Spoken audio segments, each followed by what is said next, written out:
Greeting, lord, ladies, and everything in between. Today, let's talk about Pokemon and dinosaurs. I know that I haven't talked about Pokemon on this channel, but I do really like the franchise, especially the Fossil Pokemon. And since Pokemon Winds and Waves got revealed not too long ago, I thought that now I may as well talk about dinosaurs that I think could be good basis for Fossil Pokemon. Before going on to the list, I wanted to go over the rules I have for this list going forward. The first one is I am not making it so the Pokemon have to have the rock type, like the other previous ones until Galar, but this is quite limiting for these Pokemon's designs and kind of their overall playstyle, so I think it would be a lot more fun to go about it as if I don't have to have them have the rock type, unless it feels like it's a good add-in and it's not superfluous to the Pokemon. And the second rule is I am only talking about the non-avian dinosaurs, so no plesiosaurs, pterosaurs or prehistoric mammals, but I can definitely create a second list of just those animals, so if you want that, let me know in the comment section down below. And just before we get onto the video, this is probably the first time I'm going to do this, but this one took me a lot of research to make, so if you wouldn't mind, if you find yourself enjoying this at any point, please leave a like on this video, and if you feel like I deserve it, subscribe to the channel. And with that, onto the honourable mentions. The honourable mentions are complete the Galar fossils! My biggest question is, why wasn't this an option the first time we went to Galar? But if we return, please complete these fossil Pokemons. Literally, 3/4 of them can legally be considered as animal abuse of how they've been restored. Just complete the damn things. Now, of course, if we do return to Galar, these are the prehistoric creatures that I believe these 4 Pokemon are based off. For the fossilized bird, I think it's based off either Velociraptor mongoliensis or the much less known Dracoraptor hanigani. And the reason why I bring up Dracoraptor, even though it's, let's be honest, probably is Velociraptor, it's the most famous Dromaeosaur, and Dracoraptor technically isn't a Dromaeosaur, but it's because Dracoraptor is actually found in Wales, and if you didn't know, Wales is in the UK and Galar is based on the UK. So to me, I think it's just a little bit better representation and just have a animal that has raptor in its name from the UK to be the kind of raptorid of the UK in the Pokemon world. Just kind of cool in my opinion, but it doesn't change too much. In terms of type, I think that the complete version would either be a electric type or an electric flying type to go over how Velociraptor very likely had feathers, but probably couldn't fly, but you know, feathers are birds, and birds are dinosaurs at the end of the day. But if it's based off Dracoraptor, I think the flying type could be replaced with dragon type. However, I can see why that might not be the case because Dracozolt has these 2 types, so let's not make it repetitive. Moving on to the fossilized Drake. Due to the thinner platings along the Pokemon's back when it's restored, I believe it's based off Dentorus armatus, another UK dinosaur, which is the reason why I'm picking Dentorus over other Stegosaurians with similar plating on the back like Carnotaurus and Spinosaurus. Yeah, that one is a Stegosaurian. I'm even surprised that's literally 2 carnivore names united. Obviously has to be a herbivore. And also Carnotaurus' plating on the back are a little bit too thin. They're more pointed,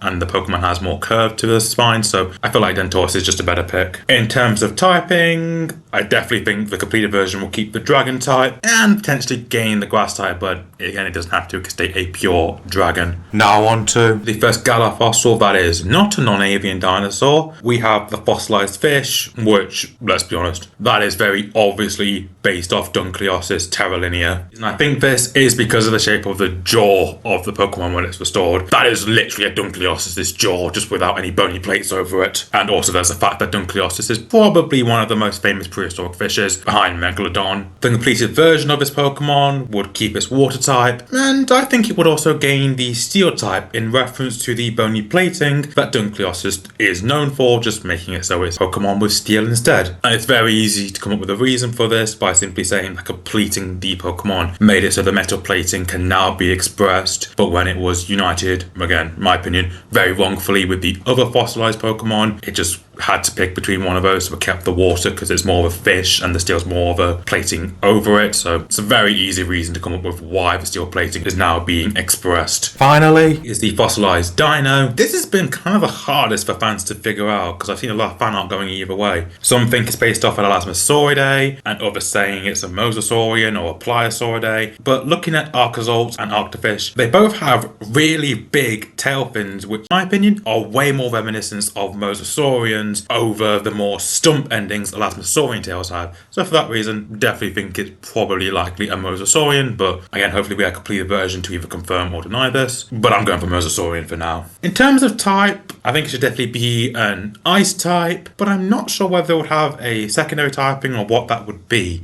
I think it most likely be water type because it is a literal marine animal. So yeah, water type works there. But for some reason, I'm getting a very strong calling to it to be a ghost type, and I can't explain why. Now, let's start the list at number 10 with Yi-Chi.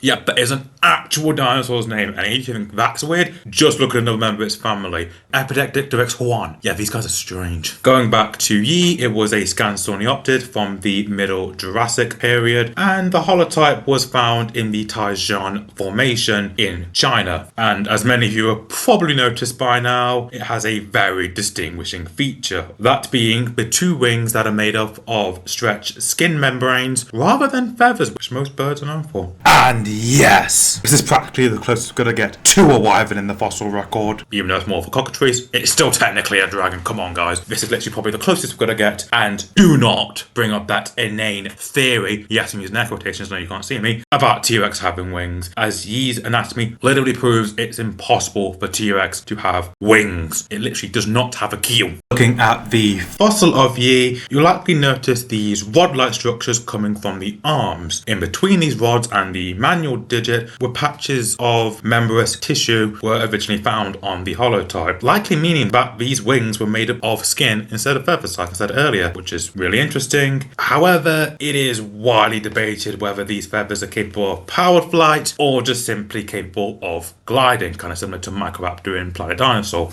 But for this Pokemon, oh yes, this is a Pokemon video, isn't it? Yi would be able to achieve true flight, so I think it definitely should be a flying type, along with, as the reasons I said earlier, its secondary typing should definitely be dragon type. As I said earlier, this is practically the fossil record's earliest wyvern and probably the closest thing we're going to get to a wyvern in Earth's history, because dragons are impossible because they cannot have 4 legs and 2 wings because everything is then from this one fish that came out of the ocean, so it's literally impossible unless it's an insect. That sounds extremely terrifying. A gigantic fire-breathing insect. Yeah, I don't want to be back in the Carboniferous, thank you very much. In terms of stats, Yi's best would be its physical attack, defense, and speed. It would have an okay HP stat, and not the best special attack or special defense. But I'm not quite done with Yi yet. If you remember at the start of this section, I brought up Yi's cousin, Epidectictorex, and there was a reason for that. That being, I believe that these two could be a split evolution, or possibly regional variants. But I do think it's unlikely to be regional variants because they were both found in the exact same formation, so I don't think that makes much sense to, oh, you're regional variants, you were found next to each other. That makes complete sense. Yeah, I think split evolution works a lot better, and I'll tell you how I think you got to evolve them at the end. For the Pokemon based off Epidectictorex, I think it would keep the dragon type, but get rid of its flying type and change it to fire, because it is very unlikely Epidectictorex had the feathers capable of flight or gliding, and look at those hands, it wouldn't even have the membranes to have the same wings as Yi, so I think this thing was very much on the ground. There are many cool things that could be done with the fire. For instance, I think that those 4 tail feathers could be replaced by fire, which would look sick, along with me just having this very funny image of those gigantic hands juggling fire. Tell me that would not be really funny to see in a Pokemon game. When it comes to stats for Epidectictorex, the attack and defense would be at the lower end, so basically flipping Yi's stats. Meanwhile, the special defense and attack would be higher, but the HP and speed would likely both be in the average, as I said it was for Yi earlier, with maybe HP being better than the speed. And when it comes to evolving these two, I think that is really easiest. They could make up a new evolution stone for Yi, so you have like the feather stone, or maybe even just making up some form of feather you can use on Yi to evolve it from their shared form. Meanwhile, Epidectictorex just use a fire stone, one of the oldest evolution stones in the game series, or we could go for a second option, which is just simply you get to a certain level, like let's say level 25, and if they have either a flying move, it will evolve into Yi, and if it has a fire move, it will evolve into Epidectictorex. Even one of those methods is pretty cool. I think it'd be good to have a split evolution in fossil Pokemon. We haven't had one so far. For the 9th dinosaur, I ironically have the first one, named in 1827 and found in the Taton Limestone Formation in Oxfordshire, England, the great lizard of the Middle Jurassic period, Megalosaurus bucklandia. In terms of type, I think it would be a psychic fairy type. Not the most obvious typing for something that looks like this, but I very much believe both of these typings work incredibly well for this dinosaur. The psychic, well, isn't psychic to change or expand minds? But when you think about it, Megalosaurus changed and expanded the minds of many people across the globe. And if that's not the biggest use of psychic in real life, I do not know what is. I mean, genuinely, this introduced so many people to life before humans, and it gave so many autistic people their biggest hyperfixations. I mean, generally, I could have been boring without these things. Well, probably more likely would have been steam trains, but I don't think 10 steam trains that I think should be Pokemon is a very interesting title for YouTube. May work, but I do not know enough about steam trains to make that video possible. So if somebody does, and like steam trains way more than I do, have fun. I'll definitely watch that video. Yeah, I still do like steam trains, so what? Let's move on to fairy type. And I know this is still a bit odd because look at this dinosaur. This ain't quite a fairy little creature. But for a time, Megalosaurus was a part of mythology, and fairies are mythological creatures. The fossil that would go on to become known as Megalosaurus was actually the lower jaw of this dinosaur, and in that lower jaw, carnivorous teeth were clearly visible. But this anatomical adaptation does not work in conjunction was very popular back then, and that was obviously the book T by Holly Bibble. I think that's the Holy Bible. Because that book does imply that animals before the first sin were all herbivorous. Now this thing had carnivorous teeth. That does not work here. So the original scientist who worked on describing the dinosaur, William Buckland, tried to make it so that Megalosaurus was a creature sent by Yahweh to end the lives of old or sick animals. So it had a very glorious thing to do. So it became a part of mythology very temporarily. Obviously, this theory was very much debunked with modern day scientific understanding without our confinement on medieval fan fiction written by Holly Bibble. Holy Bible. Read some, Peter. You'll love it. It's Harry Potter for stupid people. There are numerous reasons why this dinosaur just does not work in that book. One being, where is the dinosaur now? Did it just happen to miss the boat that was leaving? Did it not set its alarm for the appropriate time? Oh, here comes the rain. I've got 5 more minutes. Oh, you've got to be kidding me. Why did I not take those swim lessons? How did it fossilize when bones have to be under the ground for at least 10,000 years to be considered a fossil? Now, a book does claim this planet's only 6,000 years old. Oh, and by the way, in paleontology, carbon dating is rarely used because, well, the half-life of carbon is way too short to get an accurate reading on. So, ergo, in paleontology, radiometric dating is used instead, which is a quite complicated process, but essentially it boils down to you find a naturally occurring radioactive isotope with a significantly longer decay time than carbon does, so ergo you can better judge how old that layer of rock is by that radioactive isotope found within it. I do encourage you to do your own research on this, as I'm not quite as knowledgeable on radiometric dating, but that is kind of the basic gist of it from what I've got. And finally was Buckland's original description of the dinosaur, as it was originally a quadrupedal gigantic lizard, but we know very much today that it was a biped. The hips have literally been found, and there are certain anatomy in the hips that prove it was a biped, not a quadruped. And there is also the second fact that birds are dinosaurs. Lizards really are not related to dinosaurs by any means. Well, they are if you go back far enough, but birds will come into play way sooner before lizards do. But keep that lizard design in mind for now. For its stats, I think Megalosaurus would have a good speed stat and great in both of its attacking stats, with a preference towards the special attack over the physical, but it wouldn't be a slouch in either of them. But that does unfortunately mean it would not be great in terms of its defensive stats or in its HP stats. But remember what I said earlier about keep the original description of Megalosaurus in mind? I think that should be an ability for this Pokemon, similar to Mimikyu's disguise ability. I think it would almost like be able to use its psychic power to where its old description as almost a disguise form or armor, so ergo when the first attack lands on Megalosaurus, it will only deal half damage or maybe even no damage, and once the attack has landed, the disguise will fall off and reveal the true form of Megalosaurus underneath. It is a biped again, not a quadruped, because lizard form was actually much bigger than a dinosaur itself.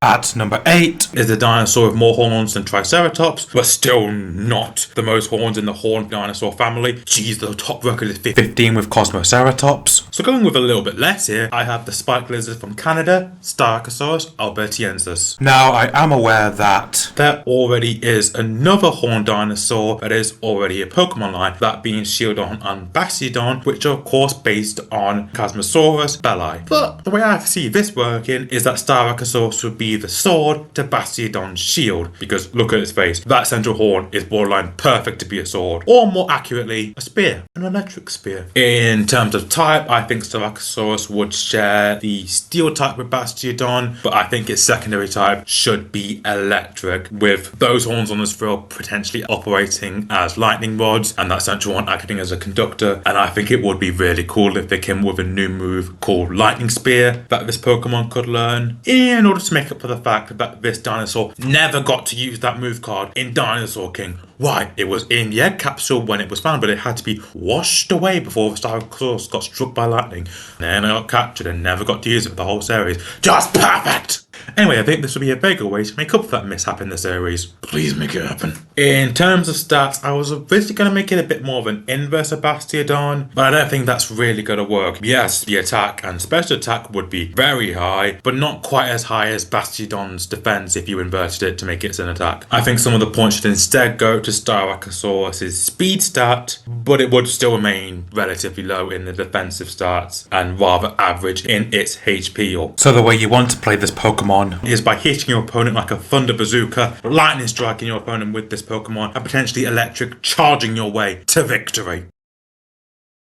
Sailing its way into number 7, I have a dinosaur that's been through so many redesigns, Spinosaurus aegypticus and the newly discovered Spinosaurus mirabilis. Unlike Yi and Epidictyrix, these two I think should be a sort of regional variant, as Aegypticus was found in the Bahariya Formation, located in Egypt, and I mean, look at that name, literally, Egypticus, Egypticus. Meanwhile, mirabilis was unearthed in the Fark Formation, located in Niger. Now I know they're both found in Africa, but that landmass is massive, way much more than people think, so I feel like it works just fine. Going on to the types I think both of them would have, they both definitely would be water type. Spinosaurus is literally evolved for life in water. I mean, the jaws are made for catching fish, that paddle-like tail suggests that they could go hunt in deep water, and their bone density is denser than a penguin's, another dinosaur that lived in water. Yeah, the water type just makes far too much sense for these two, no matter what they would have water type. Now, the secondary type is where it gets interesting. I originally thought that Aegypticus could have the steel type and kind of go for a little bit of a chainsaw design. And try and tell me that would not be cool to see, a chainsaw dinosaur. But I'm going to give that to mirabilis, the chainsaw design and the steel typing. And for Aegypticus, there is another type I think would work even better for it. That being Ghost. This is because of one other Pokemon,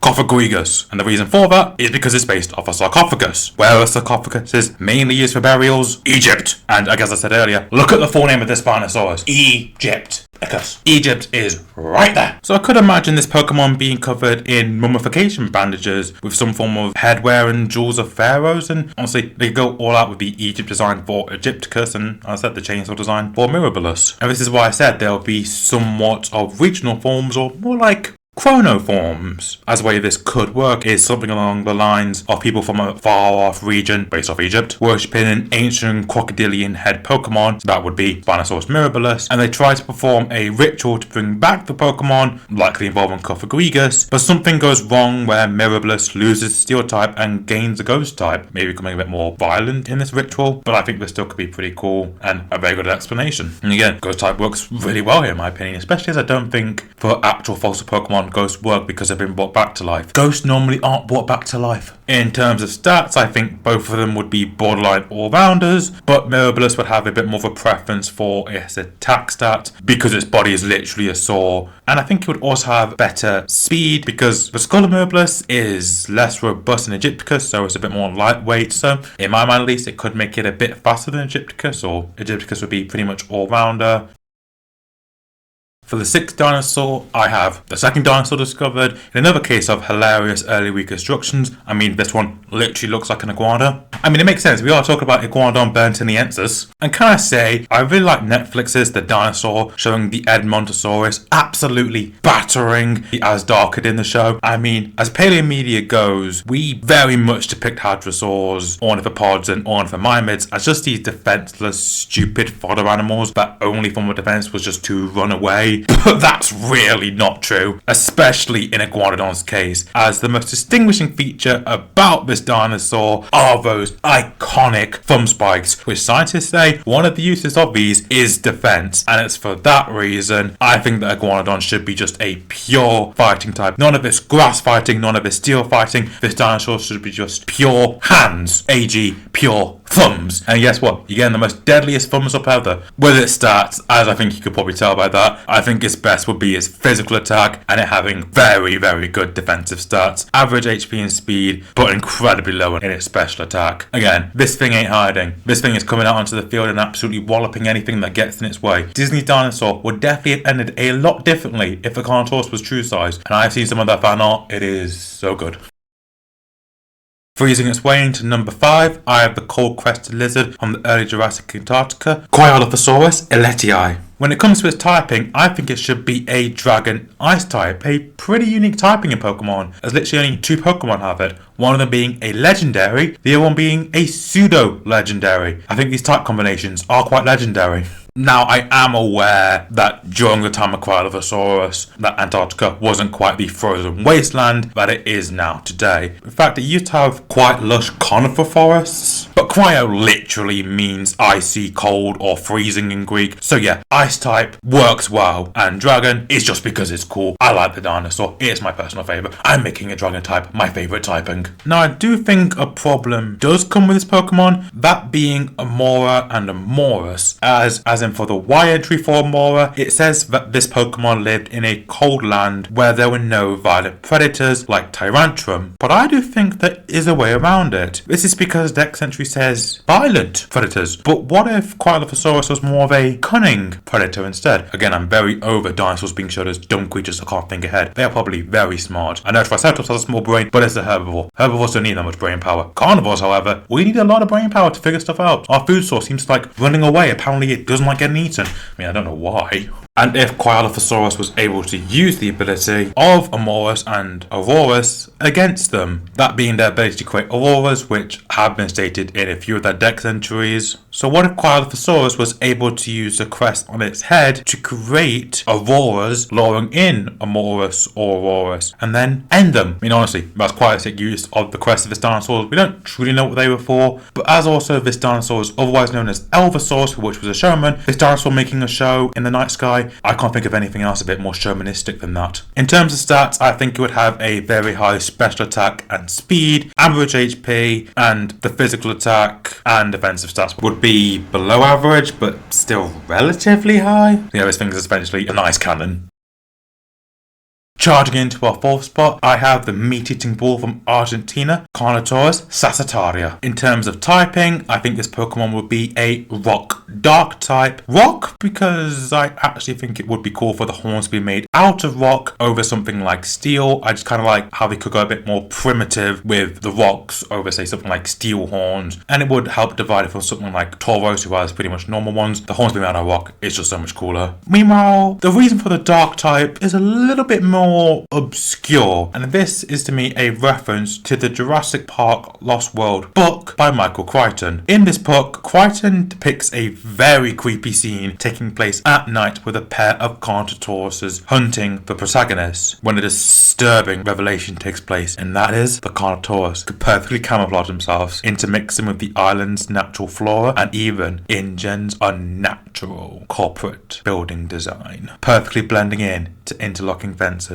The only thing that thwarted them were the main protagonist turning on the lights of the laboratories repeatedly, even though they didn't hate the light like most media depicts nocturnal animals. Well, technically not nocturnal, but the light did annoy these 2 animals. And what is the opposite of light? Dark. When it comes to the stats, Carnotaurus' highest would definitely be its speed stat, as these were incredibly fast animals, getting up to speeds of likely 35 miles per hour. Just think about that, you definitely need a car to escape this animal if it chased you, if it ever had any interest in humans. But genuinely, that is ridiculously fast and it's due to its anatomy. It would also have incredibly high physical attack. Again, it's literally got rock horns, so I'm not sure why it wouldn't. Along with it also having pretty high defense stat, as again, it's literally got rock armor down most of its neck. So. But it would be low in special attack, defense, and HP, but not quite abysmal in those stats.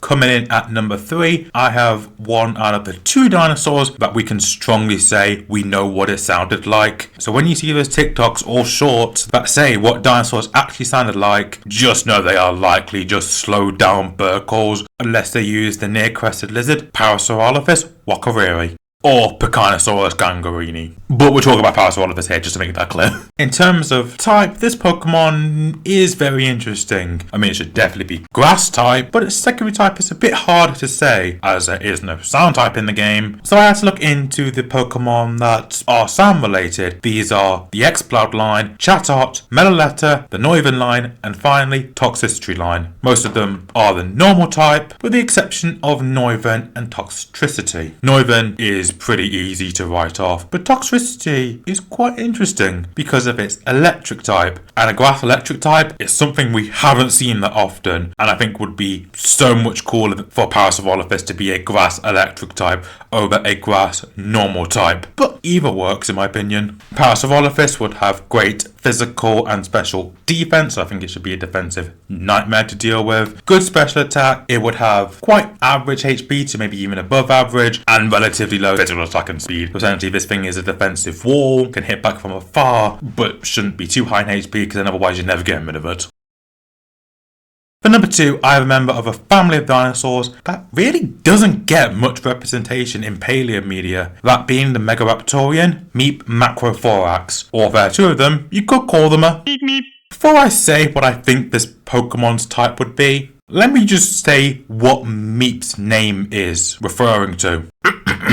The shadow of death that kills with cold wind. If that doesn't scream dark ice or dark ghost type, I do not know what does. I'm leaning more towards ghost type than ice type because there are quite a few ghost moves that literally contain the word shadow in it. Shadow ball, shadow claw. Yeah, quite a few of those, and quite a few ghost types that aren't ice types do mention them having the ability to make it cold around them. I believe Gengar's has this ability in some of its text entries. So yeah, the cold could be referring to a ghostly presence of this Pokemon. And then the Chorrillo formation, where Maip was found, is a warm and seasonally humid climate. So yeah, there are many more reasons in my mind that it should be a ghost type over an ice type. The physical attack of Maip would be its highest stat, as Megaraptorians have their sickle claw on their hand rather than the foot like Dromaeosaurus, like Velociraptor I said earlier. But yeah, that is just cool to me. Imagine having your sickle claw on your hand rather than your foot. That seems like it has way more uses as well. The speed and both defensive stats would be pretty good in this Pokemon to great, and the lowest stat would be its HP and its special attack. And onto the final dinosaur, and for this let's talk about one of the biggest dinosaurs of the current fossil record, coming in at 31 meters long and weighing 50 to 60 tons. At number 1 is the Patagonian Titan, Patagotitan Maiamorum. It would definitely be a ground grass type, as its cousin Ardentinosaurus left quicksand footsteps as it walked. Mind you, these footsteps were deep enough to entomb other small animals of its time. Many dinosaurs, many crocodilians have been found in these footsteps. They literally changed the earth as it walked. And I know Ardentinosaurus is heavy in Patagotitan, but Patagotitan is still heavy here. Meanwhile, the reason for it being grass type is much simpler. Have you seen how big some species of trees can get? Look at the giant sequoia trees. Generally, they could almost make Patagotitan look normal size compared to us at least. Whilst on the size of this dinosaur, I think it would be quite funny if it is something similar to a lowland executor with Patagotitan just like not fitting on the screen. That's just funny to me and just a funny reference, and maybe for we know it could be bigger than a lowland executor. That could be pretty cool. In terms of stats, I think it would have an absurd absurdly high physical and special defense. Like, this thing should be an absolute nightmare to get over the field. Average in HP, physical, and special attack. And I think this thing should borderline be like the Regigigas of the fossil Pokemon, just with a dismal speed stat. So quite slow in my opinion, but you're getting quite good payoff of this thing just being a nightmare to try and wipe off the screen. And with that covers it. 10 dinosaurs that I think would be great to base off for new Pokemon in Pokemon Winds and Waves and maybe even future Pokemon games. But anyway, I want to hear from you guys now. So let me know in the comment section down below, do you agree with my 10 dinosaurs, or do you have your own 10 dinosaurs? Again, let me know in the comment section down below. And while you're down there, leave a like on this video. And if you want to hear from me again and maybe get another list of dinosaurs I think should be Pokemon, subscribe to the channel with notifications turned on so you know when I post it. And with that, goodbye.